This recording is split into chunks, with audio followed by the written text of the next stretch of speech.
আব্বা ও আব্বা, সারাটা জীবন লোদে ফুরতে ফুরতে বট বৃক্ষের মতো দাঁড়িয়ে প্রত্যেকটা মানুষকে তুমি ছায়া দিয়ে গেলা। তুমি আব্বা অপমানও সহ্য করতারো, অপবাদও সহ্য করতে পারো।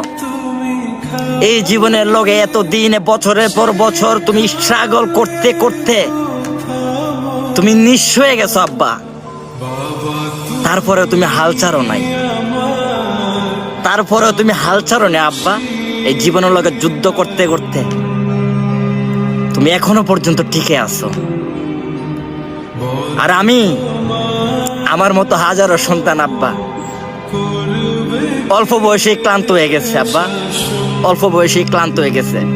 পারতেছে না আব্বা, পারতেছে না। এই জীবনের লগে যুদ্ধ করতে করতে আর কোলাইতে পারতেছে না। তুমি সেরা আব্বা, তুমি সেরা, সত্যি তুমি সেরা।